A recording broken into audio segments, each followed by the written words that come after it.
Buenas tardes a todos y todas. Agradecerles la presencia y decirles que, bueno, ha hablado Joaquín Avellanas de que son muchos los lazos que me unen al pueblo de Azanui, independientemente que no lo visité, pero tengo aquí familia, Ramoné, María Teresa, amigos de la infancia como Enrique Blanc, la familia Boix Cónsul, Carlos, Joaquín, que muchas mañanas, los sábados, en Binefar pues tomamos café, y personas que hay aquí que están relacionadas con la gente de Binefar. Nacido en San Esteban de Litera, llevo viviendo en Binefar y he perdido la cuenta de los 37 años. Estoy prejubilado y entonces en la segunda elecciones municipales al Ayuntamiento de Binefar entré como concejal y estuve allí durante 8 años, concejal de Cultura. Y con un grupo de amigos creamos un taller de artes plásticas donde allí se impartían clases de cerámica, esmalte en caliente y dibujo. Ese taller, para mi satisfacción, ha perdurado a lo largo de los años y una vez prejubilado, pues me incorporé como alumno, como usuario del taller, a la sección de cerámica. Y allí es donde paso todas las tardes de 4 a 8. Como el huerto no me gusta, pues en algo tengo que entretenerme, ¿no? Aquí hay compañeros pues, que sacarán buenos tomates, buenos melones y tal, pues yo me dedico a hacer cacharros de barro. Muy bien. Hecha esta introducción, deciros de que la palabra cerámica viene del griego, de la palabra griega ceramos, que significa arcilla o hecho a mano. Entonces, la cerámica es el arte de fabricar vasijas y otros objetos de barro, loza o porcelana, de todas clases y calidades. El origen es mítico, luego explicaré, cuando me meta con la historia me explicaré otra versión, pero esta versión del origen de la cerámica es curiosa, porque dice: la creencia judeo-cristiana sostiene que Dios creó a Adán y Eva del barro de la tierra, moldeándolos con sus manos, convirtiendo a Dios en el primer alfarero de la historia. Dice, todo lo cual se recoge en estos versos octosílabos anónimos populares, que forman una estrofa que se llama quintilla. Entonces dicen así estos versos: oficio noble y bizarro, entre todos el primero, pues en el arte del barro Dios fue el primer alfarero y el hombre el primer cacharro. Porque ya he dicho con anterioridad que los objetos de barro se les llama cacharros. Por eso habla este último verso, y el hombre el primer cacharro. Luego hablaré del otro origen y entonces vamos a hablar de los distintos tipos de barros que hay. Dice que debajo de la tierra escarbamos y nos encontramos arcilla, ¿no? Esa arcilla pues tiene que tener una serie de propiedades y una serie de cualidades. Si yo la mojo y la toco con las manos y veo que tiene la propiedad de la plasticidad, esa arcilla será útil para hacer cerámica. Entonces, la arcilla está compuesta por muchos minerales y está provocada, minerales como por ejemplo el caolín, el sílex, el feldespato, etcétera, la mica, etcétera, ¿no? Y entonces está formada por la sedimentación de las rocas. Las rocas, a causa de los fenómenos meteorológicos, heladas, hielo, etcétera, se disgregan. Es la erosión a causa de la disgregación.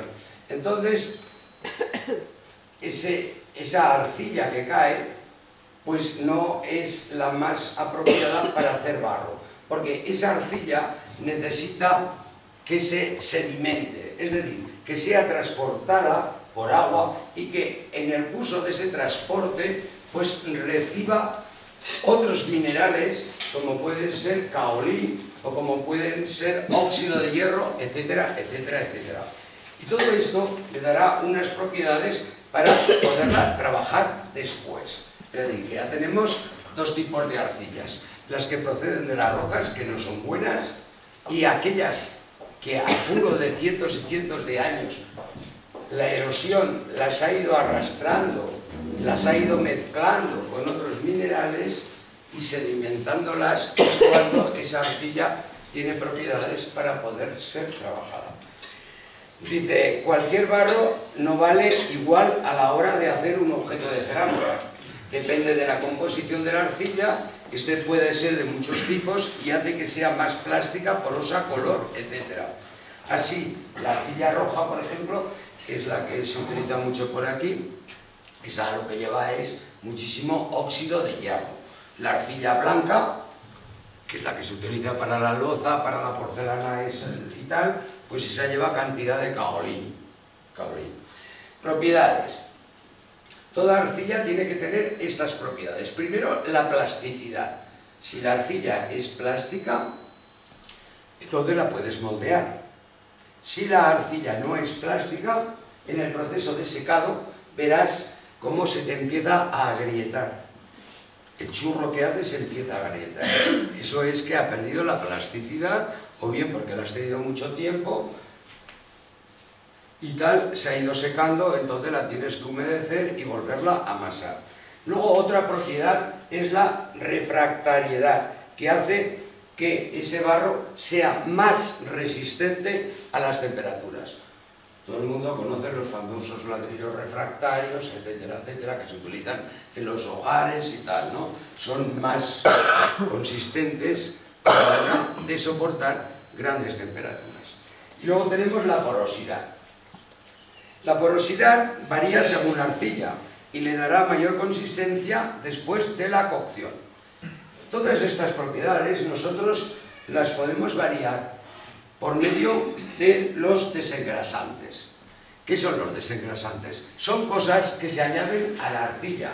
Por ejemplo, cerámicas que se te rompen las puedes machacar y mezclarlas con el barro. Puedes poner arena, entonces te saldrá los ladrillos en grés y todo esto. Puedes añadirle incluso, si yo quiero una cristalización y tal, me voy al monte, cojo helechos, los quemo, guardo las cenizas y las puedo mezclar con la arcilla. Entonces estoy variando la porosidad de la arcilla e incluso puedo variar la plasticidad. Si la arcilla que estoy manejando es una arcilla muy maleable y veo que necesito endurecerla, le puedo añadir uno de estos desengrasantes para hacerla mucho más moldeable, ¿no? Entonces, hay distintos tipos de arcillas, unas que son las primarias, que estas no se utilizan, que son las que os he dicho con anterioridad, que están producidas por la erosión y que están a pie de roca, y luego están las secundarias, que son estas arcillas que han sufrido una sedimentación, ¿no? Las hay de muchos colores, depende del mineral. ¿No se oye o qué? No, tengo la voz de tanto explicar, pues ya tengo las cuerdas vocales fastidiadas, pero es que a mí no me gusta estar ahí arriba sentado. Nunca me ha gustado. Y siempre he impartido las clases pues en medio del aula y por los pasillos y tal, ¿no? Cuando he tirado de pizarras, pero sentado nunca me ha gustado, ¿no? Entonces quedamos de que cualquier tipo de arcilla no sirve y que esas arcillas, para ser trabajadas, necesitan de una serie de propiedades, como son la plasticidad, la refractariedad, la porosidad, y luego podemos jugar con los desengrasantes para variar, para más o menos, las propiedades estas de toda arcilla. De acuerdo con eso tenemos dos tipos de arcillas, las primarias y las secundarias. Las primarias no sirven, son las secundarias porque reúnen las condiciones que he dicho con anterioridad. Por su utilización tenemos la arcilla de alfarería, que suele ser la roja, la arcilla esta de naval, que se utiliza para hacer cacharros relacionados, cacharros tradicionales, ya lo sabéis porque todos vosotros más o menos tenéis objetos de barro relacionados con el mundo de la cocina, o aquellas famosas tinajas que están hechas con barro rojo, que es el barro de peor calidad, Y luego tenemos ya las arcillas para loza. Estas arcillas son las mejores y entre estas arcillas nos encontramos la de la loza, que es lo que más predomina allí, es el caolín, que luego lo mezclan con feldespato y tal. Es de color blanco, ya lleva como una especie de esmalte, no necesitas esmaltarla. Y luego nos encontramos con la porcelana, que la porcelana es la arcilla mejor que hay. Es blanca, es transparente, es además no deja poco porosa, con lo cual no se va el líquido, así como por ejemplo los botijos son porosos y esa es la causa de que pierdan humedad. Los buenos. Sí, y hace que el agua esté más fresca, ¿no? En cambio la porcelana no. La porcelana es curioso porque aquí en Europa se desconocía. La porcelana la inventaron los chinos, 3000 años antes de Cristo. Y aquí en Europa se empezó a conocer gracias a los viajes de Marco Polo, cuando fue allá a la China y tal, ¿no?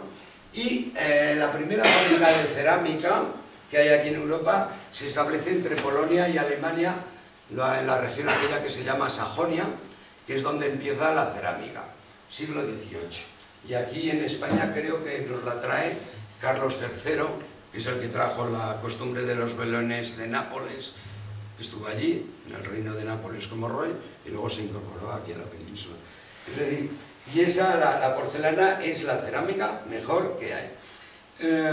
Nosotros ahora, pues, tienes distintos tipos de barro, es decir, que ya te lo traen hecho, son pastillas que pesan 12 kilos, que están ya amasadas, etc., etc. Y tienes barros de distintas clases. El barro rojo, que es el más barato, y luego a partir de ahí se les denomina pastas, según el color del barro y según los componentes que llevan. Si llevan mucha arena, son barros refractarios, y claro, hay distintos tipos de arena. Y según el tamaño de la arena, tendrá una categoría o tendrá otra. Yo he trabajado con pastas de barro refractario con unos granos de arena que te dejabas las yemas de los dedos a la hora de trabajarlo, ¿no? Y todo esto pues ya está todo en el mercado. Lejos de aquellos antiguos alfareros que vosotros lo habéis visto, incluso algunos de vosotros habéis hecho las famosas adobas o adobes para hacer las casas, que cogíais barro, lo mezclabais con paja y luego con un molde ibais haciendo las distintas adobes para subir las paredes de las casas después de una cimentación de piedra, ¿no? Entonces, seguro que vosotros habéis conocido algún alfarero y habéis visto todo el proceso. Iban con una azada, iban a una veta de arcilla, la cogían, hacían unas basas, la mezclaban con agua para que se disolviera una vez. Luego, cuando se evaporaba el agua, cogían aquello y con un pedazo lo cribaban, una criba se llama aquí, ¿no? Lo cribaban y tal, para sacar las impurezas y tal, y otra segunda vez y una tercera vez. Y cuando ya conseguían obtener la arcilla y ellos veían que tenía una plasticidad, una porosidad y tal, era cuando se procedía al amasado. Y el amasado lo tenían que hacer o bien con los pies, o bien con un cacharro, o bien con las manos. Y lo ponían en pequeños cestos y luego lo colocaban en lugares frescos, porque en aquella época no existían los plásticos, para evitar de que el barro perdiera humedad. Hoy día no, hoy día ya lo tenemos todo hecho. Las pastillas, las compras y punto. Y tienes todos los tipos de barro, es decir, que se ha facilitado todo de una manera impresionante, ¿no? No sé qué más os quería decir, os he hablado de esto. Sí. Me ha pasado una boca por ahí.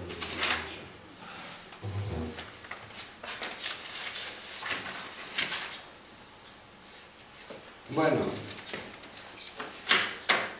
cogemos un pedazo de barro, tenemos muchas técnicas para hacerlo, desde la plancha, que coges un rodillo de esos grandiosos para igualar esto, y puedes hacer objetos con plancha. También los puedes hacer con agujas de barro, churros que se le llama, que es como están hechas esas famosas tinajas que decoran algunos patios de algunas casas, que están hechas a churro. Luego también pues está el torno. El torno, se tiene conocimiento del torno sobre el año 3000 a.C. porque aparece en un bajo relieve en Egipto. A partir de que se inventa la rueda, se inventa el torno y entonces se pueden hacer objetos con el torno, ¿no? Y también lo podemos hacer con moldes de escayola. Haces el molde y luego ya pones ahí la plancha de barro y ya te salen las piezas. Es decir, que para hacer cosas de barro podemos utilizar desde el churro, he dicho, el torno y los moldes, ¿no? Y a partir de ahí ya aparece toda Y luego también, otra parte muy importante, es el modelado. El modelado o hacer escultura con barro. El barro, cuando haces todo esto, tienes que tener muchísimo cuidado que no pierda la humedad, porque si pierde la humedad se agrieta y corres el riesgo de que se rompa. A la hora de hacer una escultura, pues tienes que procurar que el barro esté bien amasado, porque como te dejes una burbuja de aire, explota dentro del horno. A la hora de cogerlo, estalla. Y el problema es que puede romper las otras piezas que están dentro del horno, ¿no? Por eso hay que tener muchísimo cuidado a la hora de amasar el barro, que no te quede ninguna burbuja, porque si no se te va todo al garete, ¿no? Cuando tú haces una escultura, pues tienes que vaciarla por dentro, porque el barro tiene que tener un determinado grosor, porque si es muy recio, se estalla, se rompe y tal. Con lo cual, una vez que tienes hecha más o menos la pieza, lo que tienes que hacer es cortarla, como a ti te parezca, y con unos vaciadores vas sacando barro del interior, para que quede una oquedad. Y siempre, siempre, esa oquedad tiene que tener un agujero de salida para que respire. Porque si tú le metes una burbuja así de dentro, porque la has vaciado, y no tiene ningún escape, aquello, bueno, te rompe, te la atomiza la pieza y se lleva todas las piezas que están dentro del horno.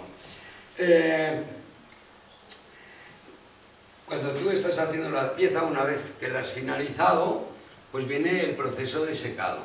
Antiguamente las piezas, lo habéis visto, como los alfareros sacaban todos los botijos allí al sol para que se secaran con el sol. Hoy día ya no se lleva.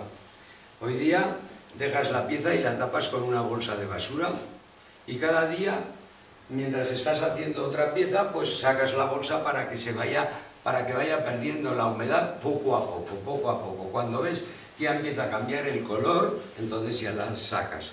Y cuando observas de que ya ha perdido toda la humedad, y por el sonido, es cuando esa pieza va a ir al horno. Dependiendo del tipo de barro, pues dependerá también la temperatura del horno. Hay muchos tipos de hornos. Yo he cocido haciendo un agujero en el suelo y allí con leña he alcanzado los 500 grados y más que nada lo que he buscado ha sido los ahumados de la pieza. Hay hornos, el horno árabe, que eso lo tenéis en Naval, dice que antiguamente, como había varios alfareros y esos hornos árabes están entre 4 paredes y la parte superior de la casa, en San Esteban le llaman el mirador, estaba abierto, dice que muchos que pasaban por abajo veían salir humo de las casas, y se pensaba que si se estaba quemando, ¿no? Nada más lejos de la realidad, es que allí había un horno de leña y tal. Entonces, esos hornos, el horno árabe, que era el que utilizaban los antiguos alfareros, pues tenían bocas para sacar el humo. Entonces, al entrar el aire, se producía un fenómeno de oxidación y las piezas salían rojas. Ahora bien, si ellos querían obtener un color negruzco. ¿Qué es lo que hacían? Tapaban las bocas del horno, y entonces el humo quedaba adentro y de esta forma las piezas cogían ese color negro. No es que la esmaltaran, no es que le pusieran algún engobeo, no, era a causa de tapar las bocas y se procedía el ahumado de las piezas. Hornos, además del horno este árabe que os acabo de decir, pues hoy día tenemos hornos de butano y sobre todo los hornos eléctricos. Nosotros ahí en Binefar trabajamos con un horno eléctrico. Y, no sé, si tenéis que... Ah, sí. A la hora de pegar las piezas, con todo el barro que nos sobra, pero tiene que ser de la misma clase del barro que estás utilizando, lo mojas bien y haces una papilla, que eso se le llama barbutina. Y esa barbutina es la que sirve para pegar una pieza con otra, ¿de acuerdo?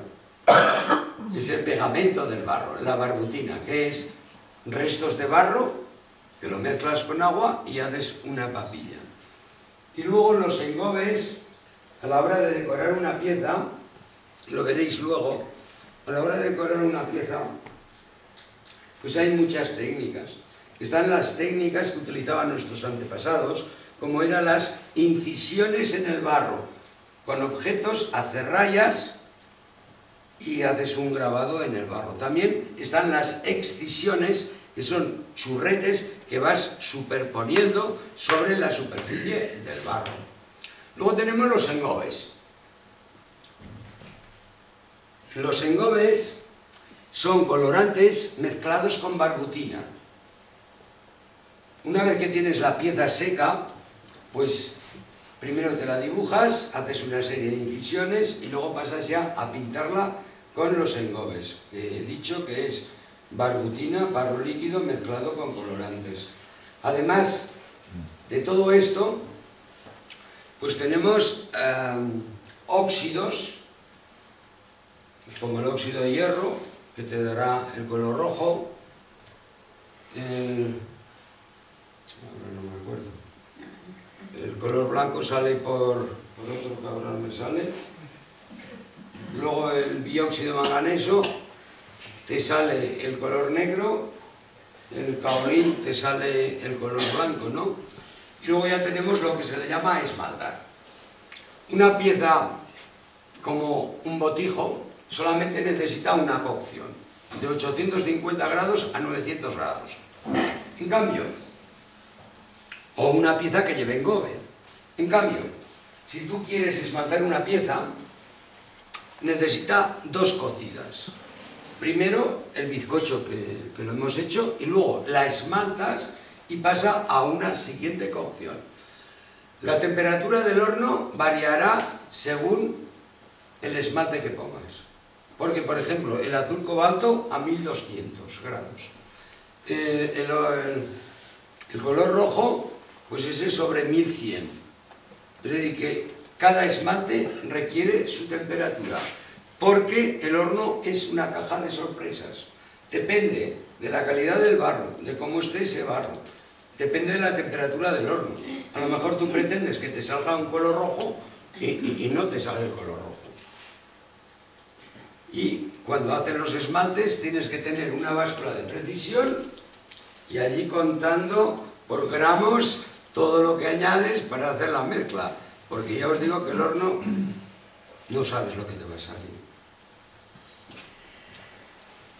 Pues todo esto ya lo he explicado. Si tenéis alguna pregunta que hacerme sobre todo esto, antes de pasar a la historia, os he explicado lo que es la barbutina, que es el pegamento del barro, el que no haya burbujas. Os he hablado también de los óxidos, de los esmaltes y luego de los engobes, ¿no? Si te preguntaría una cosa, Paco. Dime. ¿Cuántos cacharros has roto antes de empezar a coger el tranquillo? Muy pocos, ninguno. Mira, te voy a decir una cosa. He tenido, donde tengo problemas te lo voy a decir. Es a la hora de poner las asas. Bueno, os voy a decir de que mis piezas, yo no soy un profesional de todo esto. Os he dicho que soy un prejubilado que pasa las tardes haciendo barro. Donde mayor problema he tenido ha sido en las asas. Hay que tener en cuenta de que el alfarero que maneja el torno sube la pieza. Y esa pieza la saca del torno y no se puede tocar hasta 24 horas, cuando el cuero ha empezado a endurecer. Entonces coge un churro de barro, lo hace así, y te coloca el asa. Y procura que la humedad de la asa tenga la misma humedad que el bizcocho de la pieza, no, que el cuero de la pieza. Problemas que tengo yo. Yo he hecho un curso de torno, solamente sé hacer piezas así pequeñitas. Subir estas piezas tan grandes, como habéis visto allá, yo eso no lo sé hacer. Lo tengo que hacer haciendo el churro. Están hechas a churro. Problemas, pues que el churro a veces, o las agujas de barro, es que hay una señorita que se ríe por la palabra churro, pero es que es un lenguaje mucho más coloquial, ¿no? Problemas que tengo, pues que muchas veces empiezas a subir la pieza y por su peso la tienes que dejar para el día siguiente, porque si no se te baja. Cuando está aquel cuero que ya tiene una determinada, ha perdido cierta humedad, sigue subiendo. Y a lo mejor esa pieza, pues has tardado 3 días en ratos para subirla. A la hora de poner el asa, pues seguro que tiene la pieza una humedad y el asa otra. Y esa es una de las causas de que muchas asas se me resquebrajen. El problema que lo tengo son con las asas. ¿Qué me preguntabas más? ¿Cuánto se te había roto? No. Mira. No se me ha roto ninguna. Hubo una que estalló una pieza de al lado y me fastidió un asa. Entonces la tuve que reponer. ¿Cómo lo hago? Cojo pasta de papel, la meto con látex, la meto por la grieta, dejo que se seque, la lijo y entonces busco un color acrílico, que se parezca al color que yo he puesto allí. ¿De acuerdo? Así soluciono. Hubo una pieza muy bonita que la dejé en una estantería y creo que la señora de la limpieza me la rompió. La tiró abajo, llegué y me la encontré. ¿Qué hice? Pues muy fácil. Como el barro estaba sin cocer, pues lo mojé todo, lo envolví con trapos mojados y luego con bolsas de plástico. Y el barro ese que no ha sido cocido, a medida que va cogiendo humedad, vuelve a tener aquellas propiedades. Lo amasas bien y con aquello me hice una menina. O sea, he tenido suerte, por ahora he tenido suerte. Es decir, reciclé el barro. ¿Tenéis alguna pregunta relacionada con todo esto? ¿Os ha servido de algo? O sea, lo peor de todo es el horno. El horno no sabes qué es lo que te va a salir. Y luego hay muchas técnicas, hay muchísima experimentación. Hay ceramistas que experimentan. Por ejemplo, los romanos, bueno, al final los griegos inventaron una técnica que es la de las sierras sigilatas. Aquella gente ponían grasa a las piezas, trabajaban con óxidos, con engobes, con colorantes, pero no conocían los esmaltes. Entonces esta gente se inventó lo que se le llama las sierras sigilatas, que consiste en coger una buena arcilla, a ser posible de la zona de Alcoriza, que son fabulosas las arcillas de Teruel, y tú coges 100 gramos de arcilla, pesados con una balanza de precisión, le pones 1 litro de agua, luego le pones unos polvos que el nombre es rarísimo, 2 gramos, o también lo puedes sustituir por eso que ponen las mujeres en los lavaplatos, calsol o... Calgón. Es que el óxido ese tiene un nombre tan raro que cuando llegas a una edad pasas olímpicamente y no te quieres complicar la vida. Y fijaros bien en el proceso, que es curioso, ¿eh? lo mezclas. El litro de agua con los 100 gramos de arcilla y con esos 2 grametes y lo tienes 20 minutos en una botella de agua que previamente has cortado. Y ahora os voy a decir por qué. Pasados los 20 minutos, coges ¿cómo se le llama esto? Una batidora de estas y lo bates todo, para que se mezcle todo. Y lo dejas reposar 24 horas. Al día siguiente, basándose en la teoría de los vasos comunicantes, coges un tubet y empiezas a soplar. Porque después de 24 horas, arriba te queda como una lechada y abajo te queda el pozo. Y tienes que recoger la parte de arriba, la lechada esta. Y lo otro lo desechas. Lo pones en una olla. Y con una cuchara le empiezas a dar vueltas para que vaya perdiendo el agua y hasta que te queda una papilla. Y entonces esta gente con esa papilla pues pintaban las ánforas, las cráteras, etc.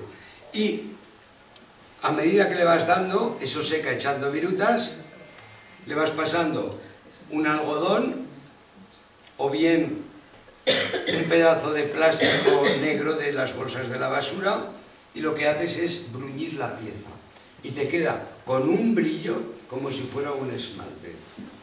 1, 2, 3 veces, porque a veces les tienes que dar hasta 3 veces tierra sigilada y le das una mano. Ya utilizamos unas paletinas especiales, ¿no? Brochas de estas, para que no se vea la huella de la paletina, y le vas dando hasta que la bruñes y aquella pieza parece como si estuviera esmaltada. Y esto es un invento de los griegos y tal. Hay otra técnica que habréis oído hablar mucho, que es el famoso raku. El raku consiste en hacer una pieza de cerámica, a ser posible de barro blanco, que lleve mucho kaolín, no el barro rojo, que es el barro peor. Y una vez que has hecho esa pieza de barro blanco, pues antes de que el cuero endurezca, le sacas brillo, la bruñes, el bruñido que se le llama, o bien con la concavidad de una cuchara, o bien con algodones, o bien con un pedacito de plástico, procurando que se te adapte a la yema del dedo y que no tenga muchas rugosidades. 1, 2, 3 veces. Una vez que la tienes hecha, la metes a un horno normal a unos 950 grados aproximadamente. Y entonces te sale la pieza blanca. Coges una pera y le pones barbutina marrón.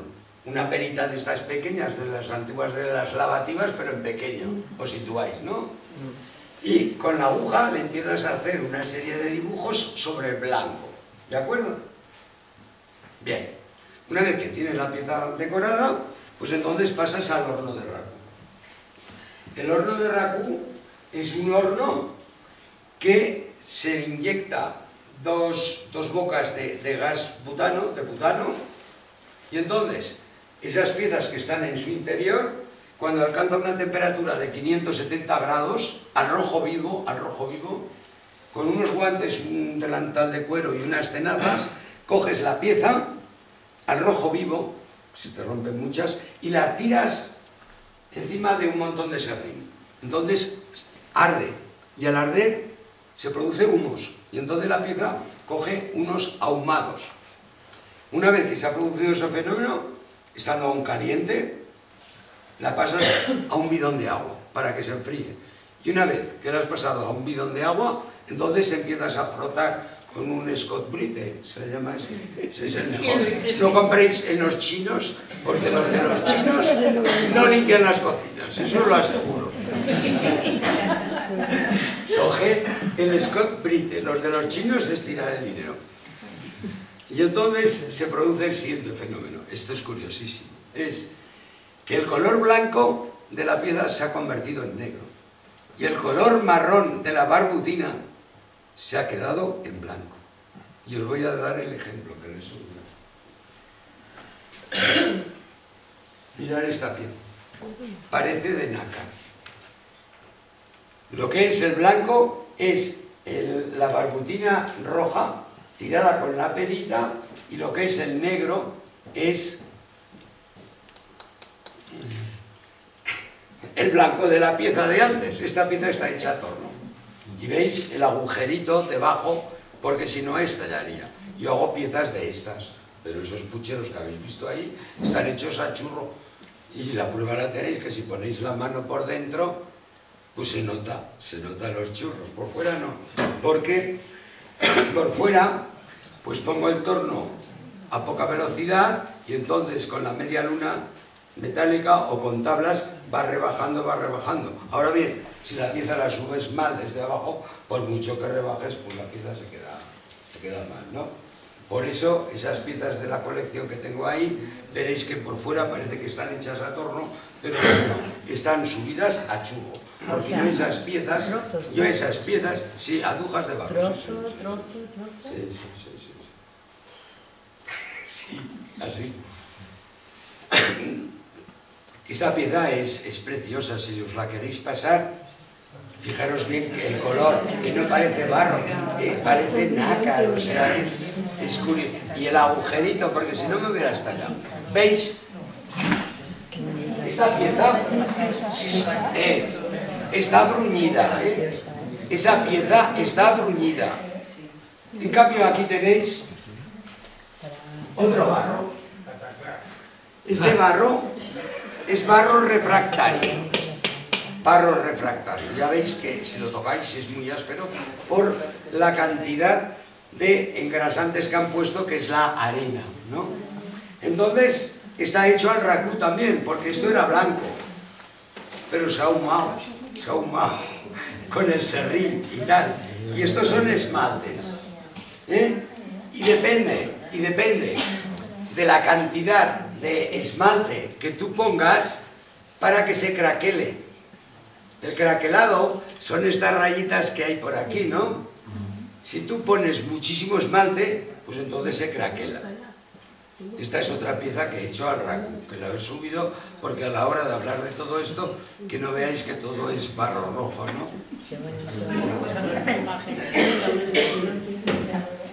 Si queréis la vais pasando.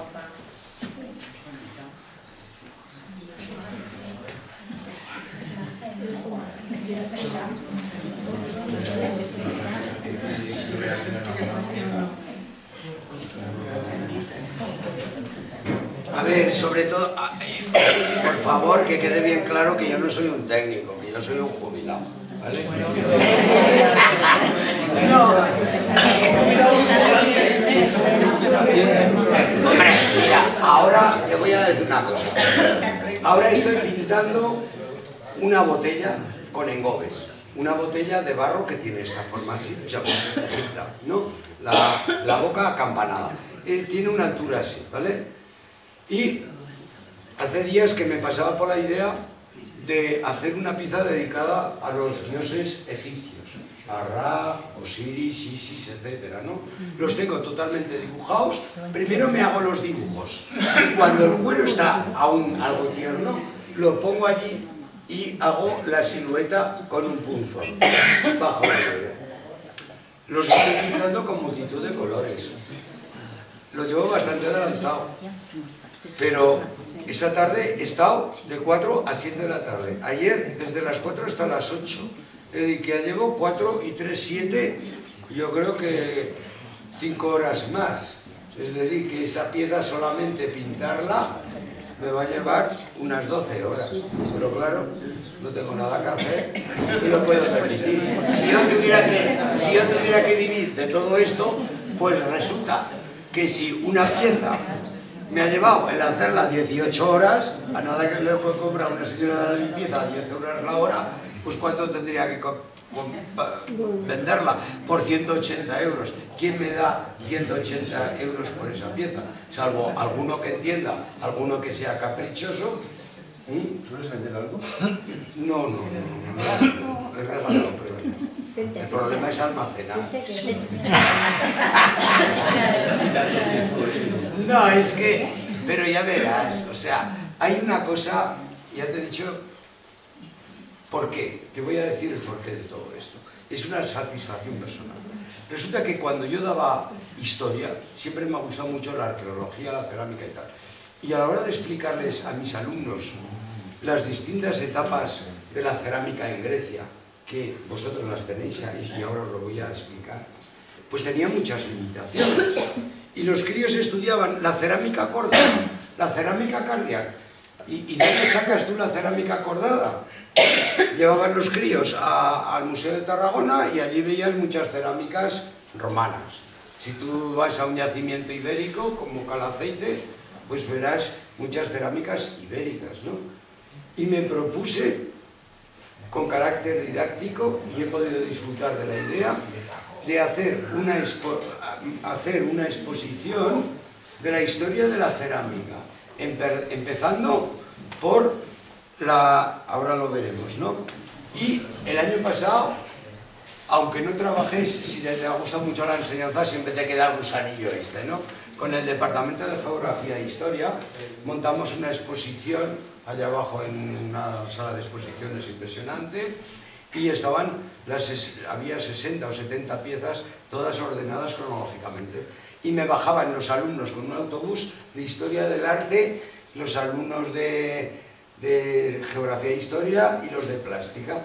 Y yo estaba dando clases por el morro, desde las 9:15 hasta las 2:15, y disfruté como un camello. Y muchos de ellos, que habían sido alumnos míos, que habían atendido a mis explicaciones a través de diapositivas, no es lo mismo ver una pieza in situ que verla a base de fotografías y tal, ¿no?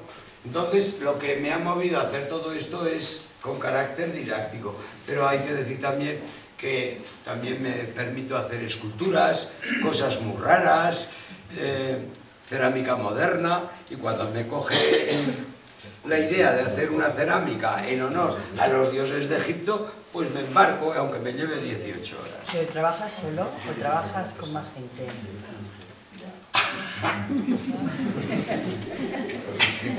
Es que si te lo cuento, aquello, a ver, es un taller, ¿vale? Nosotros pagamos nuestra cuota y nuestra matrícula y nos compramos nosotros los materiales. Se da la circunstancia de que tal vez uno de los más jóvenes sea yo, porque hay allí personas de 82 años que llevan trabajando desde que se creó ese taller en el año 1982. Date tu cuenta. Con 82 años bajan todas las tardes a hacer cerámica. Y alguno que hay aquí de Binefar te puede dar nombre y apellidos, ¿eh? Entonces, cada uno hace lo que quiere. Cada uno hace lo que quiere. Problemas. Los problemas es que muchas veces las enseñanzas tienen que ser regladas. Si quieres aprender, tienen que ser regladas. Señores, vamos a hacer un cenicero. Lo vamos a hacer con este tipo de barro. Y lo vamos a esmaltar todos con este tipo de esmalte. Y a esta temperatura. Y entonces investigas. Al hacer cada uno lo que nos da la gana, se puede dar la... Claro, hasta que no hay piezas, pues a veces en la hornada, porque tienes que aprovechar el horno, porque supone un coste económico de luz que no veas. Pues se puede dar la circunstancia de que hay allí una pieza de gres que tiene que ser cocida a 1200 con una de barro rojo a 900 y entonces pones la temperatura intermedia que es 1000. Se puede dar la circunstancia que te metan una pieza de engobe que necesita 900 grados con una pieza de esmalte que necesita 1200. Entonces ese esmalte no te va a salir. Ese es el problema.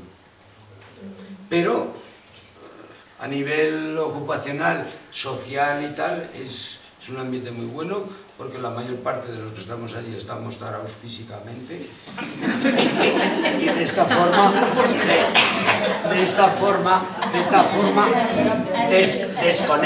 desconectas, eso sí, me entero de quién se ha muerto, de quién se ha separado, me entero de todo. Pero el ambiente es muy acogedor, de verdad. Y ten en cuenta una cosa, de que hay secciones, está esmalte en caliente, estamos nosotros los del barro, los claros, los sitios, Y luego están los de pintura, es decir, que el taller está a pleno rendimiento. Y yo te digo, pues me bajo todas las tardes. Y así, haciendo cacharros de barro. ¿Tenéis alguna pregunta más que os pueda contestar relacionada con el barro? Es que si no ya me voy a la historia. Ahora os voy a pegar un buen rollo de historia.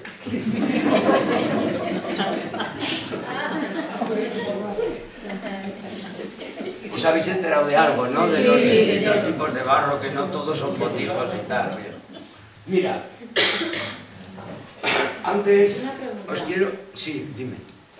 He leído que están haciendo pruebas con barros para hacer ladrillos con celulosa. ¿Son factibles? Pues no lo sé. La celulosa creo que va muy bien como una fuente de energía. Porque hoy día, incluso lo del maíz y tal, te están haciendo unas pastilletas y con resina de árboles, cacharros, celulosa y tal, hacen una especie de pastillas como combustible y dice que es mucho más barato que el gasóleo y la electricidad. No te puedo contestar, no lo sé. No lo sé. No, es que dice que sería mucho más ligero, mucho más económico, se reciclaría papel y sería mucho más Bueno, la celulosa ya sabemos que sirve para la fabricación del papel, ¿no? Sobre todo el eucaliptus, que es el árbol que más sirve para todo esto. ¿Alguna pregunta? Pues si queréis descansar un minuto antes de... Os quiero coger... No, que es broma. Que os quiero coger un poquitín relajados.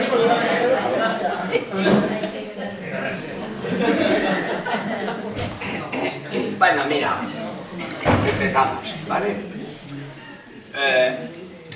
Os voy a recordar un poquitín de cuando ibais a la escuela. Sabéis de que estaba la prehistoria y la historia, ¿no? La prehistoria abarca desde 30.000 años antes de Cristo hasta 500 años antes de Cristo. Y se dan ahí tres periodos fundamentales. Uno que es el Paleolítico, que a su vez se divide en superior, medio e inferior. Y en el inferior es cuando se produce todo el fenómeno de hominización. Es decir, hasta que llegamos a ser nosotros el Homo sapiens sapiens. Y sabéis de que aquella famosa teoría de la evolución se ha descartado desde el momento que coexisten unos especímenes como el Homo de Neandertal con el Homo sapiens sapiens. Estamos hablando del último periodo del Paleolítico. Son aquellos hombres que eran nómadas, que eran incapaces de producirse sus alimentos, que les tocó sufrir una glaciación, que se cobijaban en cuevas y que nos dejaron un legado muy importante, como las pinturas rupestres del área cantábrica o del área levantina, que tenéis ejemplos aquí en la Sierra de Guara, en el río Vero, etcétera, etcétera, etcétera. En este periodo, bueno, perdona que me he olvidado una cosa. Me he olvidado de que bueno, sí, luego lo explico. En este periodo del Paleolítico, las únicas cosas que se han encontrado han sido unas pequeñas figuritas que se les llamaban Dea Mater. Son figuras que lo que intentan representar... Pasa la primera. Lo que intenta representar es dos cosas: que la mujer sea fecunda y que la fertilidad de la tierra, y les daban culto. Esto es una recreación de una famosa Venus, la Venus de Willendorf, que se la encontraron al lado del río Danubio, cerca de Auschwitz, que está en el Museo de Viena. Es una estatuilla así de pequeña. Yo la tenéis ahí en la exposición, he hecho esta recreación y entonces le he puesto un tronco para que está sentada. Fijaros bien de que en la cara no tiene ningún rasgo, ni ojo, ni boca, ni nada. Solamente tiene unos grandes senos y sobre todo el vientre, porque le daban culto. ¿Vale? Pasa a la siguiente. dejamos el paleolítico y nos ponemos al neolítico. El neolítico es una de las mayores revoluciones que ha habido en la historia de la humanidad. El hombre, de ser nómada, pasa a ser sedentario. Habita en la orilla de los grandes ríos o en la orilla de los ríos, en colinas para protegerse. Empieza a ser ganadero, a ser agricultor, llega a la división del trabajo, se inventan cantidad de cosas como el telar y como la cerámica. La cerámica parece ser que la inventa la mujer. La cerámica la inventa la mujer. Y hay muchas teorías. Hay una teoría que dice que al principio tenían objetos de cañas, cestos, y que luego, para evitar que se les fueran los áridos, les metían barro por dentro, para evitar, y ese barro al sol secaba un poco, ¿no? Y aquí, hubo un señor el otro día que me dijo, dice, mira, estos son las sarnas de las abejas que hay por aquí. ¿No es así? Alguien me lo dijo, sí, lo recuerdo. Parece ser que algún cacharro de estos se quemaría y entonces al quemarse, el barro ese que impregnaba las paredes de esa cesta endureció. Porque claro, el barro al calentarse endurece. Lo descubrirían y a partir de ahí fue cuando empezaron, es una teoría, empezaron ya a construir objetos de barro.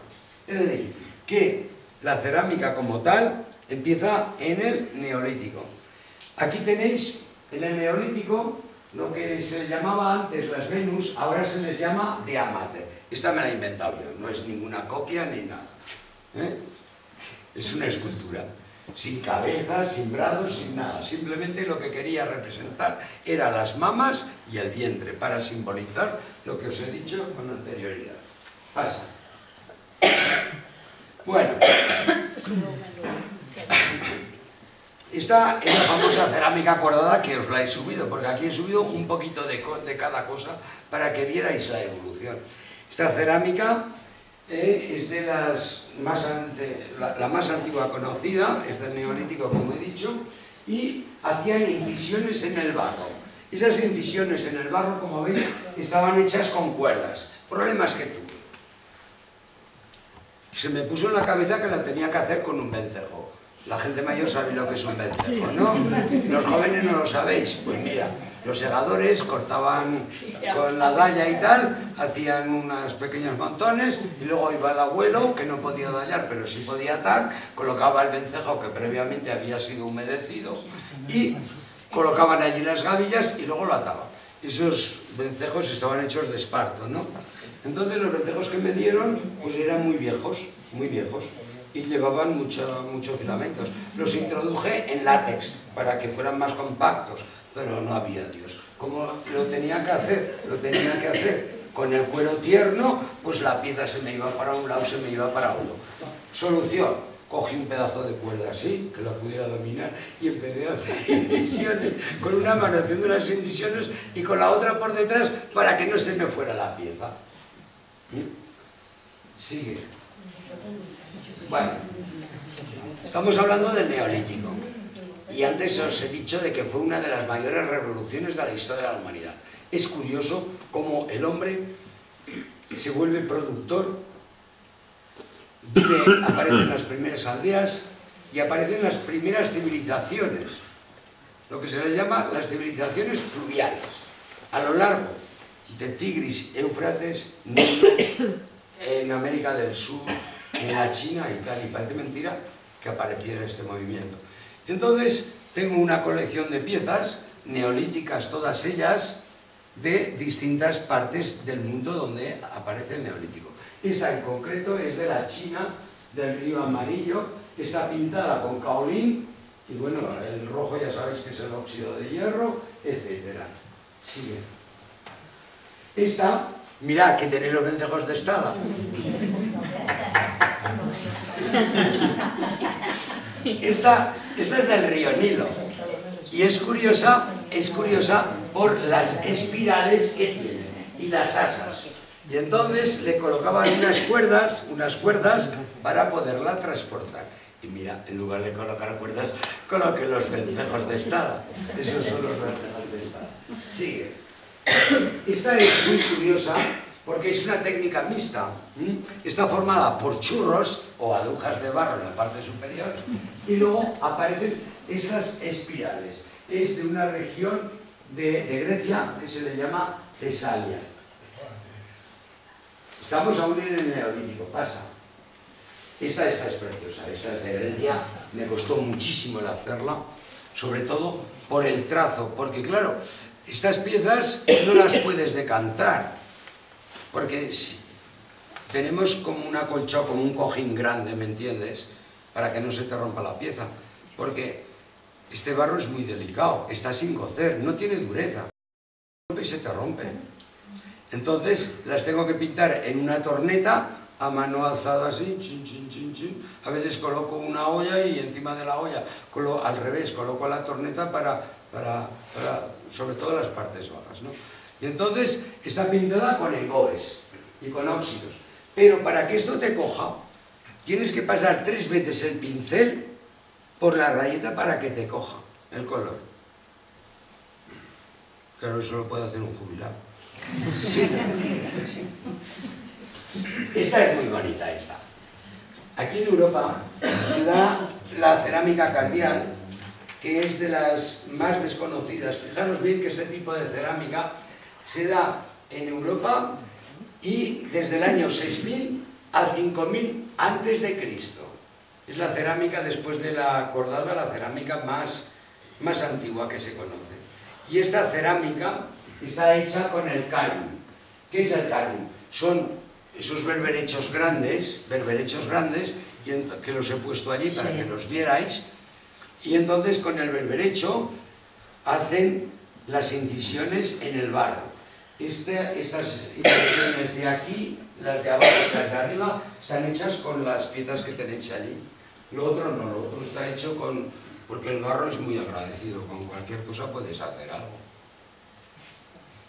Luego os explicaré. O sea, con un punzón de esos que utilizáis para hacer estaño, que tiene la cabecita redonda, pues con eso me he inventado la parte de arriba, sí.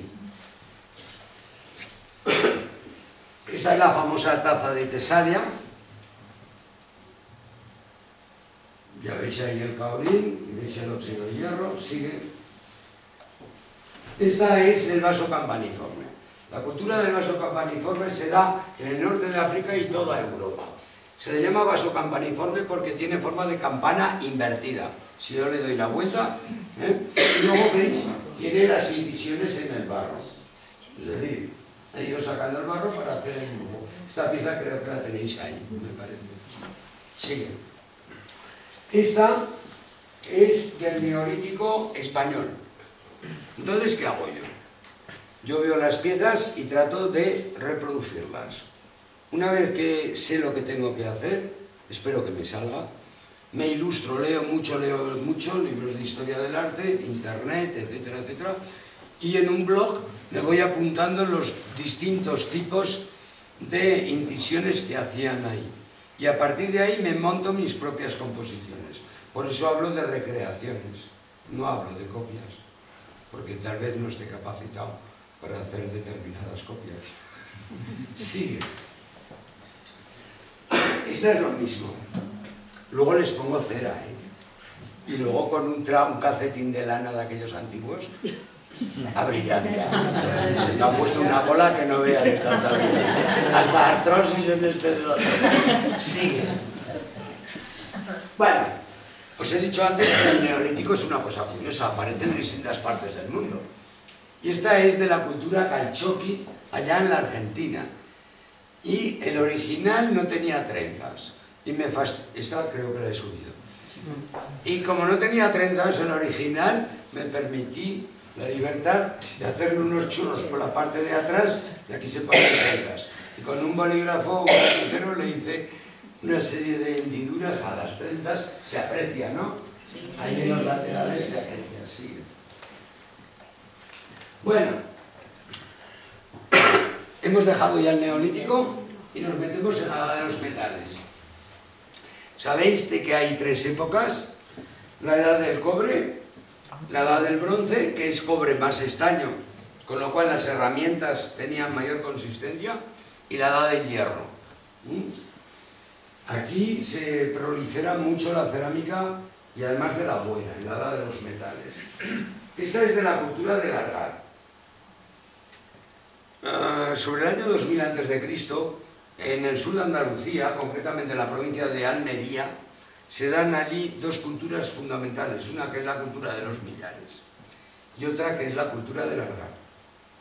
Hay mucha gente que va a roquetas de mar, sobre todo la tercera edad, y yo les pediría que si alguien va, que se vaya a Almería a ver el Museo de Arte, que es nuevo, que es precioso, toca el tema de la cultura del Argar y de la cultura de los millares. Y a unos 20 kilómetros de Almería han aparecido cantidad de tumbas y han recreado un poblado de la cultura de los millares. Vale la pena. Sigue. Esta es de la cultura de los millares. ¿Veis las incisiones, los soles que tienen? Vale, sigue. O sea, ¿todos estos dibujos te los has inventado tú? No. Yo lo que hago es la libreta. Vale. Empiezo a mirar piezas, empiezo a mirar qué tipos de dibujos hacían y a partir de ahí me monto mis propias combinaciones. Trato de copiar la pieza, supongo. Ya me entiendes, ¿no? Pero la decoración, sí, algunas que sí. Bueno, esta es curiosa, porque esta es nuestra, esta es de nuestra tierra, esta es de la litera. Aquí en la litera se dio una cerámica en la edad del bronce, que era la cerámica de apéndice de botón. El botoncito ese que tenéis en el asa, esta pieza, la original, las originales, pues las hacían en hornos de reducción, tapaban las bocas y entonces le salía ahumada. Yo no lo puedo hacer. Entonces, ¿qué he hecho? Pues pintarla con dióxido de manganeso. Pero las originales estaban hechas en horno de reducción tapando las bocas y entonces se producía el ahumado de la piedra. Esta es de nuestra zona. Sí. Bueno, ahora nos vamos a una isla que está al fondo del Mediterráneo, que tiene forma portaaviones y rectangular, que es la isla de Creta, ¿vale? Dada su situación, esta isla está entre Egipto, el sur de Turquía y luego Líbano, Israel, ahí donde se están pegando y tal. Entonces allí se desarrolla una cultura que es la cultura minoica. Muchos de vosotros habréis oído una serie de leyendas relacionadas con el rey Minos. Se dice que Minos luchó contra la ciudad de Atenas, que la venció, y entonces Atenas tuvo que regalarle al rey Minos, que tenía el palacio en la ciudad de Cognosos, un toro blanco. Dice que era precioso. Entonces, Minos, Poseidón, rey del mar, le dijo a Minos que lo sacrificara, y él no lo quiso sacrificar. Y sacrificó otro, porque quiso preservar al toro blanco. La mujer de Minos se enamora del toro blanco, y fruto de esa relación, pues nace un minotauro, que tiene la cabeza de toro y el cuerpo de hombre, y le gusta la carne humana. Un arquitecto llamado Dédalo construye un laberinto para poder estar allí el minotauro, ¿no? Atenas tenía que pagar cada año el tributo de 7 mujeres y 7 jóvenes para que se los comiera el minotauro, ¿no? Hasta que un ateniense joven llamado Teseo va allí a Atenas con la ayuda de Dédalo, que es el arquitecto que ha construido el Palacio de Cognosos y el laberinto, y con la ayuda de un ovillo de hilo, pues lo pone en la entrada hasta que engancha al minotauro, lo mata, y luego a través del hilo, de la cuerda que ha utilizado para entrar, pues puede salir, ¿no? Y aquí se da una cultura en materia de cerámica impresionante. Y hay 3 tipos de minoicos. Este es el minoico antiguo o lineal, que es a base de líneas, como podéis comprobar. Sigue. Luego, este también es lineal. ¿Lo veis? Ya no me acuerdo. Sigue, pasa. es también del minoico antiguo. Esta me costó mucho hacerlo. Lo pasé mal por el equilibrio, porque se me decantaba. Y entonces tenía que aumentar el tamaño del asa porque si no se me iba por un lado. No, lo pasé mal, ¿verdad? Son anécdotas que puedes contar porque las has vivido. Sigue. Bueno, esta es otra cerámica. Tiene 40 centímetros de altura. Es una cerámica de las doble hacha. ¿Lo veis que tiene 2 filos cada hacha? Está relacionada con los sacrificios que hacían allí en la isla de Creta. ¿Sí? Esto ya es el minoico medio, donde la decoración es vegetal. ¿Veis? Esta no la he subido, pero posiblemente hay otra pasada. Ahí tenéis otra. Hay una negra. Esta la tenéis aquí. Es el minoico medio, decoración. Estamos en la edad del bronce, sí. Esta también es de la misma época. Esto es curioso, porque esta cerámica está hecha con barro negro, que le llaman barro negro. Pero es que no nos sale negro.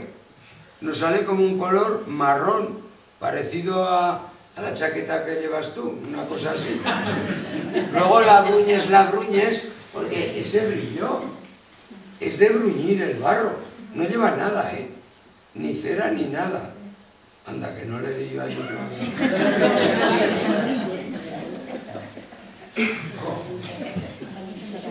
Esta se me puso en la cabeza. Esta es egipcia. Y ahí está el famoso ojo de Horus.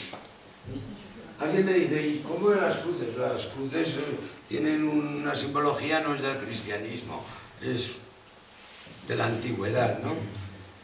Este ojo de Horus, pues es una historia y una leyenda. Resulta que estaba Isis y Osiris, ¿no? Y el hermano de Osiris, que era Set. Entonces Set mata a Osiris. Y de ese matrimonio nace Horus. Y Horus se enfrenta a su tío. Su tío le saca un ojo. Un ojo servía para ver en la oscuridad y el otro ojo servía para ver el más allá. Su tío no. El dios de Tot, el dios de la sabiduría, le pone el ojo a Horus. Y Horus entonces podía discernir entre el bien y el mal. Se protegía del mal agüero, etcétera, etcétera.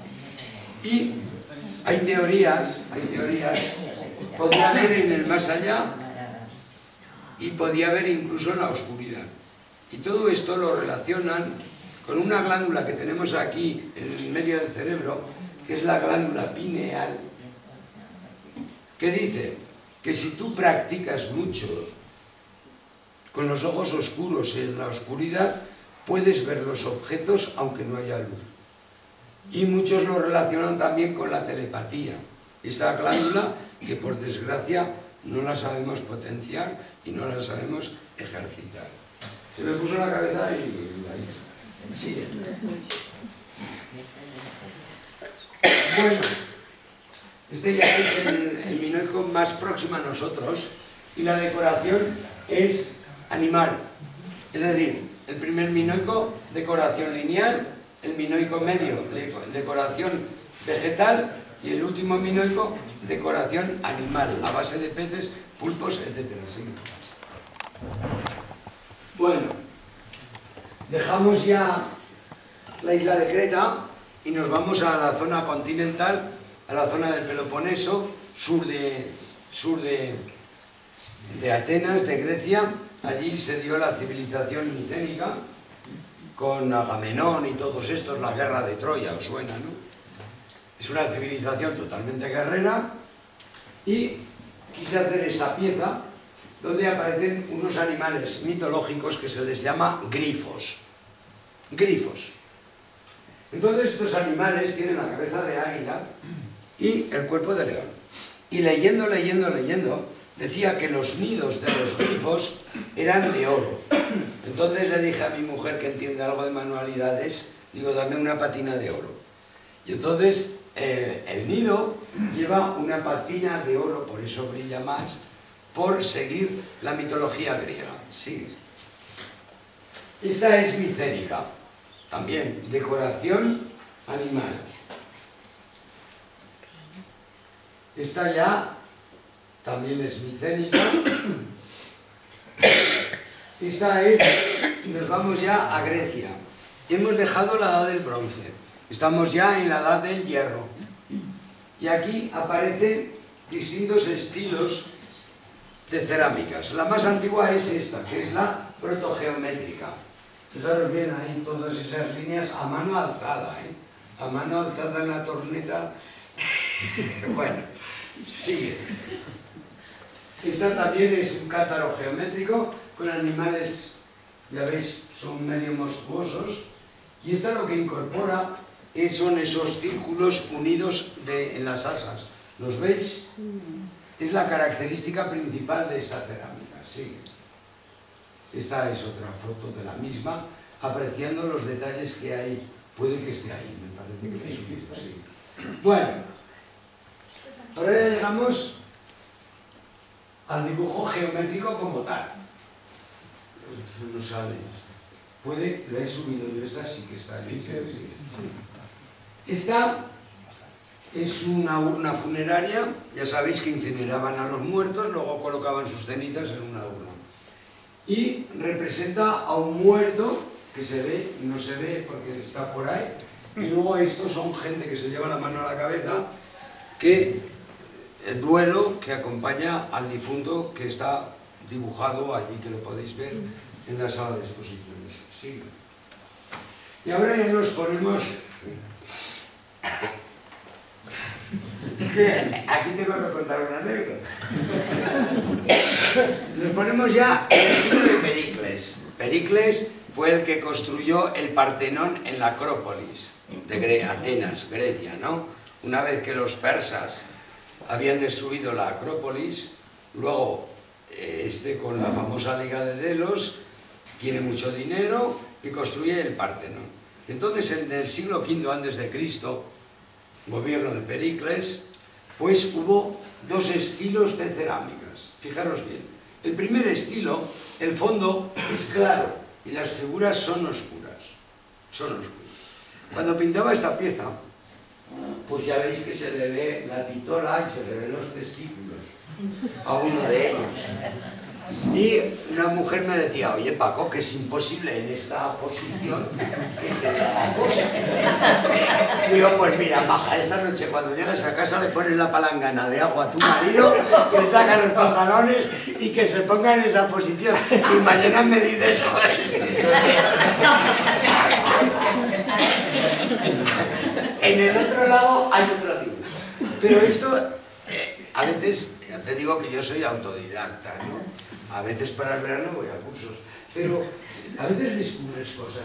Por ejemplo, lo que es la nalga de este que está agachado, pues para darle relieve a los músculos, le pongo el óxido y luego con un estropajo de esos de cocina, o como una lija que hay metálica, pues lo voy lijando, voy sacando, y de esta forma consigo darle musculatura, darle luz y sombra a determinadas partes del cuerpo.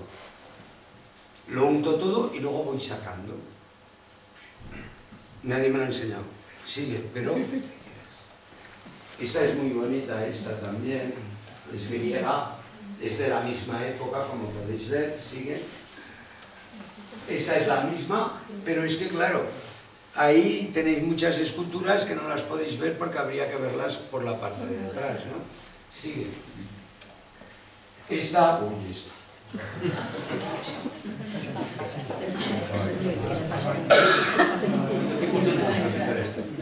No lo sé, no creas, adelanto bastante. Pero está escrito un problema. La parte de arriba me la he inventado. La parte de arriba me la he inventado. Pero la parte de abajo es copia de una cerámica que está en el Museo de Berlín, que es la joya en materia de cerámica del Museo de Berlín, junto con el busto de Nefertari, ¿no? Sí, vale. Problemas. Que esta pieza, el original, está hecho pedazos. Y donde están las patas delanteras, no hay. El pedazo lo ponen con yeso o con escayola y tal. Está sin pintar porque ha desaparecido, no lo encontraron. Entonces mis compañeras me decían, Paco, cuenta las patas, no pongas las patas. Porque, claro, no, todo eso en el original no está. Me lo tuve que inventar. Hay 8, me parece. 2, 4, 6, 8.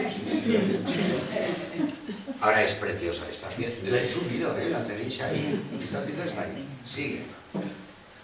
Es la misma.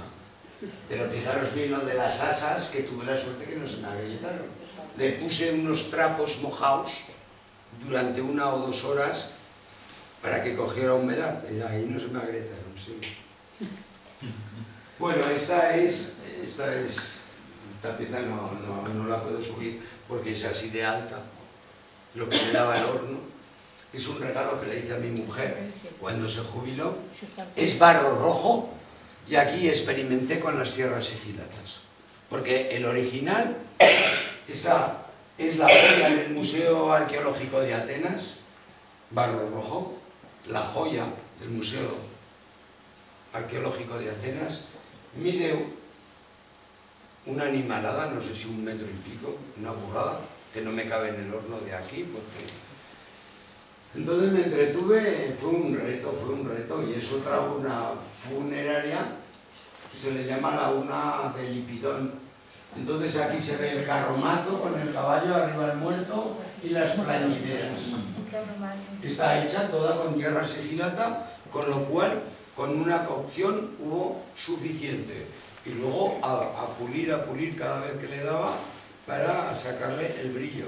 Si la vierais parece como si estuviera esmaltada, sin necesidad de poner ningún tipo de esmalte, con sigilatas. Sigue. Esta ya es la segunda época, que es fondo oscuro o figuras rojas. Y ahí, pues, me inventé unos dibujetes dedicados a los Juegos Olímpicos y las distintas pruebas que había pocas. No como ahora, porque si no hubiera tenido que hacer 50 pucheros. Sigue. Esta es preciosa, esta. Resulta que el pueblo de Atenas, cada 4 años, subía arriba a la Acrópolis, iban al Partenón, dedicado a la diosa Atenea, y le ofrecían un vestido llamado peplos. Y a esa procesión se les llamaba las Panateneas. Entonces, digo, pues qué coño, voy a dibujar a las Panateneas, pero en lugar de dibujar a Atenea, voy a dibujar al dios Baco, que es el dios del vino. Y entonces aquí se ve a Baco, lo veis, con todos los racimos que se bajan de las barbas y tal. Pero está inspirada en la procesión de las Panateneas. Sigue. Es la misma, pero por el otro lado. Es la misma. Bueno, la he puesto porque para que veáis que hay muchas técnicas. Esta está inventada por mí, pero con una orientación griega.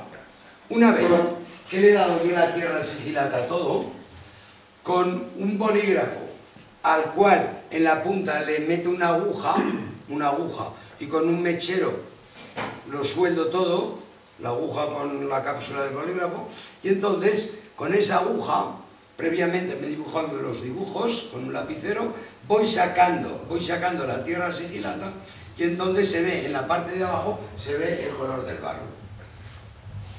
¿Me explico? Se trata de ir sacando para que se vea la parte de abajo del barro. Y de esta forma es otra técnica. Sigue. Esta también es de la misma época. Ya veis que no hay... Esta es también. Esta ya... Llegamos a la época de Alejandro Magno. Época helenística. Entonces, hacían unas funerarias de color blanco, como podéis observar, y esta pues se le llama mulequitos y tiene varios dibujos. Sigue. Esta ya es una botella romana. Es barro, barro normal, luego le he puesto cera y representa unas máscaras. Sí. Estas son las famosas lucernas, que eran candiles, les ponían aceite, la mecha y tal. Y os voy a contar una curiosidad. Antes os he dicho que hasta una piedra que tenga una determinada textura, con eso lo puedes aplicar a las paredes de la pieza y conseguir una textura, una piedra. O una madera astillada, le pegas y consigues texturas especiales. Aquí, estas hostitas que se ven así alrededor, como estrellitas, ¿las veis? ¿Sabéis con qué está hecho? Pues muy fácil. Con un tubo de esos de la nata de las fresas, lo que es la boquilla. La boquilla, que tiene esa forma. Fíjate qué virguería que no sé. ¿Os dais cuenta que en cerámica, con cualquier cosa, puedes decorar? Hasta con eso, sí. Estas están aquí, algunas de ellas. Sí. Esta es una jarra romana, muy bonita. ¿Veis lo que os estaba diciendo de las luces y las sombras? ¿Veis el cuerpo de esa mujer? En los senos no. En los senos le he dado, a propósito, luz con caolín, blanco. Pero lo que es el vientre, la pinté totalmente de negro y luego, con el estropajo, le iba sacando para conseguir el color del barro y de esta forma ir graduando la luz y la sombra. ¿Os dais cuenta incluso en la pierna, no? Porque claro, esto os voy a decir una cosa. Los engobes, tú los pones. Y viene una persona, te pasa la mano y se lo lleva. Porque, luego lo explico, porque posiblemente saldrá la pieza, sí. Esta es la misma. ¿Veis? Hay distintos dibujos. Sigue. Bueno, ahora nos vamos al arte ibérico, que es el arte que se dio por la costa mediterránea. Y que nosotros en nuestra región tenemos muchos yacimientos de poblados ibéricos aquí en la Mitera, ¿no? Lo que pasa es que la influencia oriental aquí llegó muy poco y nuestra decoración es bastante pobre. En cambio, la cerámica de la zona de Cretas, Valderrobles, Calaceite, Azaila es preciosa. La decoración que hacían en sus piezas. Sigue. Esta es la misma, con distintos motivos. Este es un calatos que se lo regalé a un político, a Paco Pina, y lo tenía en el despacho de las Cortes de Aragón, que como era o es de un pueblecito al lado de... Joder, ¿cómo se llama? Al lado de Alcañiz, bueno. La Puebla de... ¿La Puebla de Hija? Sí, la Puebla de Hija. Pues le hice este calatos. También este vaso es el vaso más simbólico del arte ibérico. Después de la Dama de Elche, la Dama de Baza, las Damas de los Cerros de los Santos, ¿no? Era para transportar algo. De hecho, en la Expo de Zaragoza, Pabellón de Aragón, en una urna de cristal estaba el famoso calatos de Azaila, y era la pieza más significativa del pabellón de Aragón en la época. Este lo regala mi hermana, sigue. Este lo tenéis ahí, me parece. Este calatos no es suyo, lo tenéis ahí. ¿Qué me pasó con este calatos? Pues que lo había terminado de pintar, lo dejé para que no me lo tiraran en una mesa apoyado a la pared. Vino la señora de limpieza con la gamuza mojada y empezó a fregar la mesa. Y entonces me fregó la parte de aquí abajo y me lo dejó sin patas. Como no estaba cocido, se me llevó de la parte delantera que estaba toda la parte de abajo. ¡Hala! Vuelve a dibujar y vuelve a pintar. No lo sabía, pobre señora. Con que ahora, cuando pinto una pieza de estas, la pongo en la parte de arriba de la estantería. Sí. Este es ibérico también. Este es ibérico, es precioso. Sahara. Este también es ibérico. Este es celta. Deciros de que los celtas fueron los que nos introdujeron el hierro a la península. Provenían de Austria, Suiza, de dos culturas que se dieron allí, de la cultura del Ulster y de la cultura del Atene. Esta gente fueron los que nos introdujeron la fundición del hierro aquí a la península. Pasaron por los Pirineos y han estado aquí en Azanoy esta gente, porque uno de los curas de Binefar se encontró en el yacimiento del Sosa I, encima del puente, en un yacimiento, se encontró un molde de fundición de origen céltico, la mitad de un molde, ¿vale? Entonces esta gente incineraban a sus muertos. Y una vez que los quemaban, introducían las cenizas dentro de una vasija, esa vasija la enterraban, hacían un pequeño montículo y luego alrededor colocaban cantos rodados de río, piedras de esas del río.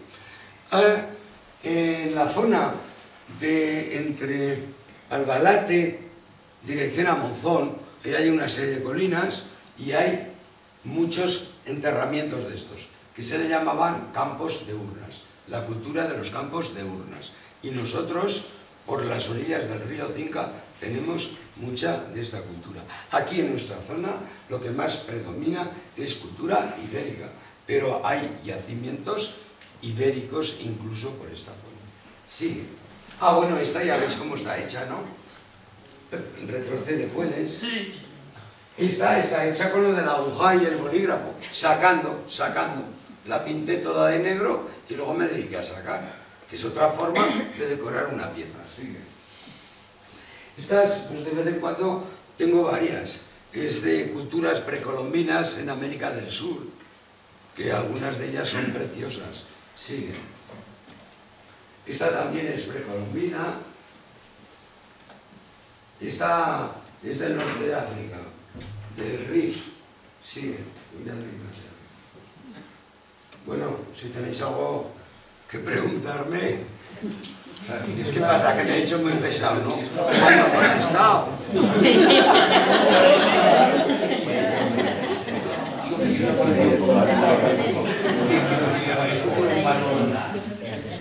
A ver, mira, te voy a decir lo que pasa. Yo he sido un asalariado, he sido un funcionario. Entonces te acostumbras a la pagueta, no sabes de negocios. Y sabes que todo esto es la ley de la oferta y la demanda. Tú puedes pedir esto, pero tienes que encontrar a alguien que te lo quiera pagar. Y a mí me dicen, oye, véndeme esta pieza. Yo digo, pues pon tú el precio, porque yo no. El problema lo tendrán mis hijos. Y el problema también es de almacén.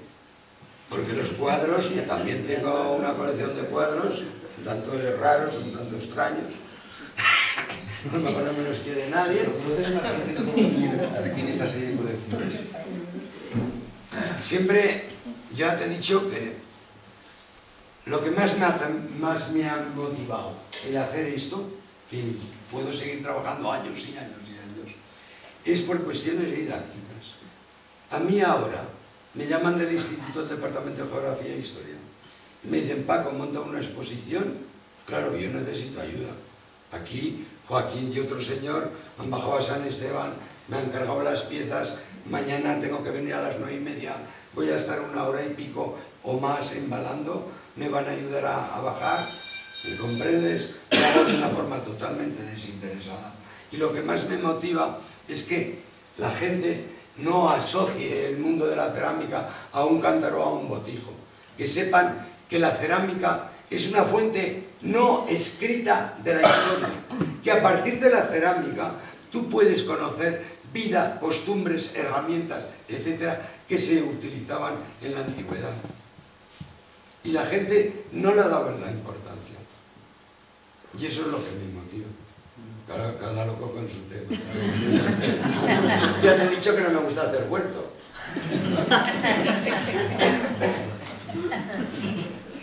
Yo sigo trabajando. Ahora estoy obsesionado con esa egipcia que me está quedando de comer. Ahora, piensas, tantas horas de trabajo, y a lo mejor me estalla dentro del horno porque me dejaba alguna burbuja. O porque la pieza que ha hecho fulana de tal, la ha hecho mal, ha estallado y ha salido el asa de estampida y me la ha cascado. Bueno, se ocurre muy a menudo esto. Tratas de decirles a las compañeras, sobre todo a los que llegan nuevos, por favor, amasa bien, no, procura que no te quede ninguna burbuja. Cuando tú pasas y ves que aparece una concavidad en la superficie del barro, pínchala. E incluso, cuando haces una escultura, una vez que la has vaciado, que la has partido por la mitad y que empiezas con el vaciador a sacar, coges un punzón y empiezas a picar clac, clac, clac, clac, clac, clac por el interior, ¿me comprendes? Para evitar que se formen burbujas. Lo que pasa es que, claro, te cuesta mucho el aceptarlo. Lo que pasa es que ya estás mentalizado. Pero yo tengo una ventaja. ¿Y sabes cuál es? Que si se me rompe esta pieza, pues cojo, la meto con cenizas, le pongo un poquitín de betún de Judea, la envejezco, luego con un pegamento la pego y puedo decir que me la he encontrado en el yacimiento.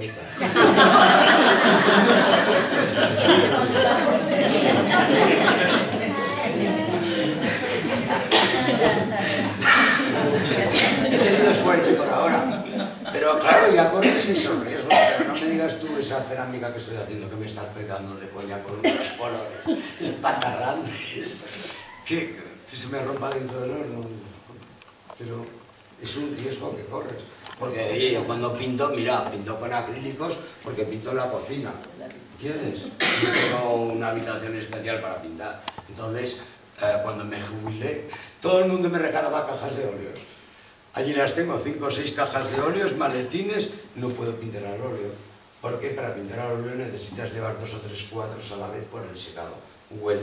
En cambio el acrílico, macho, lo mezclas con sal, coges el secador de mano, lo secas, produces burbujas, seca echando virutas y no huele. ¿Qué tienes que comer? Pues sacas el cuerpo, en cambio el avión. Y claro, yo me dices, montate una exposición de pintura. Oye, no necesito ni a Joaquín ni a tu acompañante, ¿no? Los meto en el maletero del coche, llego aquí, ¡pum!, los cuelgo. También la cerámica, ¿no? La cerámica la tienes que envolver bien, cada caja más o menos lleva las piezas que lleva allí, precintarlas y luego sube escaleras, bajadas, etc. Porque mañana sacaremos por ahí, ¿no? Sí, Bueno, mira, habéis visto distintos... Dime. Una pregunta. A ver, a lo largo de la exposición, en las fotografías que ha mostrado de sus trabajos, ha ido mencionando una técnica que es la terra sigillata, Sí. en diferentes cerámicas de diferentes épocas. Entonces, yo hasta ahora el término de terra sigillata lo tenía muy asociado a una producción específica en la zona de Arezzo, en Italia, Sí. que es más o menos al último cuarto del siglo I a.C. Sí, sí. Coincide el helenismo final de Grecia Sí. con los romanos. Y algunos te dicen que si la crearon los etruscos, que estaban arriba. Sí. Entonces, mi pregunta es, usted ha aplicado esta técnica a diferentes imitaciones, digamos, de diferentes épocas. Entonces, ¿es una técnica que se utiliza a lo largo de toda la historia o realmente se empieza en este momento que decíamos del último cuarto antes del siglo antes de Cristo? ¿O ha aplicado la técnica porque le iba bien a la hora de hacer las preparaciones? Bueno, te contesto. Sí. Yo soy una grata, ¿vale? Empezando por ahí. Entonces, de estas cerámicas históricas que has visto, solamente hay una que está hecha con tierra sigillada, que es la que le quise regalar a mi mujer con motivo de la jubilación, que es aquella blanca, una funeraria réplica de la cerámica de Lipidón, Museo de Atenas, ¿vale? El resto que has visto aquí está hecho todo con barro rojo, ¿vale?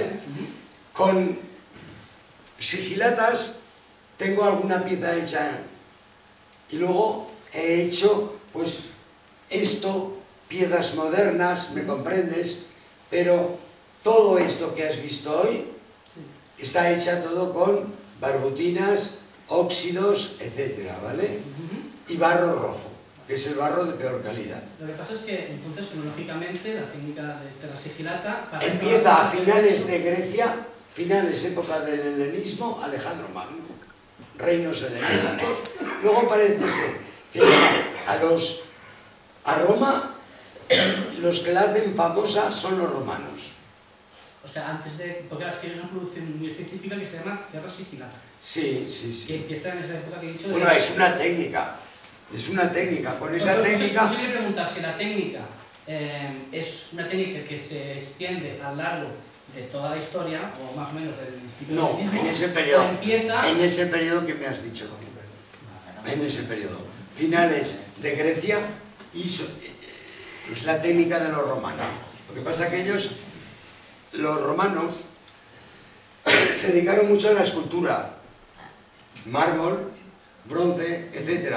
La cerámica, ya sabes, copiaron de los griegos, pero no inventaron nada, salvo lo de la Terra Sigillata, que lo habían inventado los otros y que lo aplicaron, sobre todo a cerámica decorativa, porque tú sabes que los romanos eran muy prácticos. Entonces hacían ánforas para transportar líquidos, aceite, vinos, etc., que luego cuando llegaban a puerto las vaciaban y las destruían. Entonces perdían poquísimo tiempo a la hora de hacer las ánforas. O sea, no destacaron los romanos en materia de cerámica, salvo esa parte que es lo de las tierras secundatas. Copiaron, porque los romanos eran prácticos. Porque ten en cuenta que estas piezas en Grecia las hacían varias personas.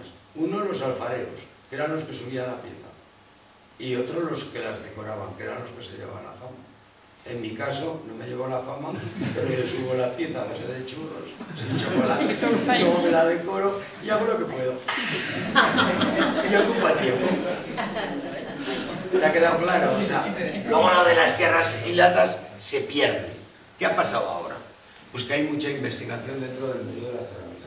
Nosotros tenemos la suerte de tener un ceramista aquí en Albelda llamado Miguel Molet, y yo he hecho algunos cursos con él, porque mis conocimientos de tierra sigillata es de ir a cursos durante el verano allí con Miguel, y este te hace unas cerámicas preciosas, sobre todo con tierras de Teruel, unos rojos anaranjados impresionantes, cerámica moderna, cerámica moderna, pero con la técnica de tierras sigilatas.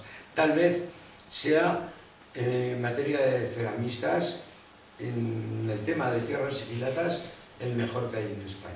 Miguel Molet, y lo tenemos aquí en Albelda. Tiene su taller y tiene su tienda al lado, o su pequeña sala de exposiciones, donde podéis contemplar las piezas que tiene, que son dignas de ser vistas y tal. Los precios no los sé. Claro, lleva mucho tiempo. Él es un profesional y las piezas son perfectas.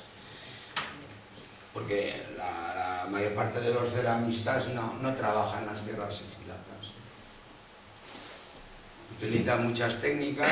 Mira, hay algunos que hasta con un soplete de esos que se utiliza para quemar pasteles o cosas y tal, sopletes de cocina, pues te cogen barro blanco,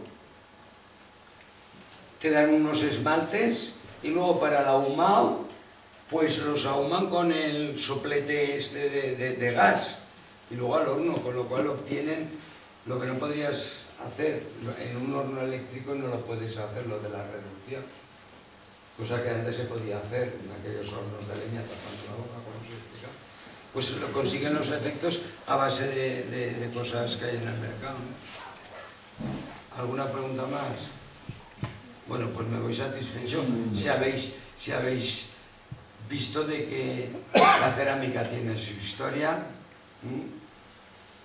que hace muchísimos años que se está haciendo, que no todos son botijos ni cántaros, y que es una fuente de historia muy interesante, de verdad. Te metes, podría estar 20 años haciendo recreaciones de piezas, me lleva mucho tiempo, pero al mismo tiempo, pues mira, me da una cultura y complementa pues la cultura que tenía sobre monumentos megalíticos, sobre pinturas rupestres, etc, etc, etc. No cojo tomates, pero hago cacharros.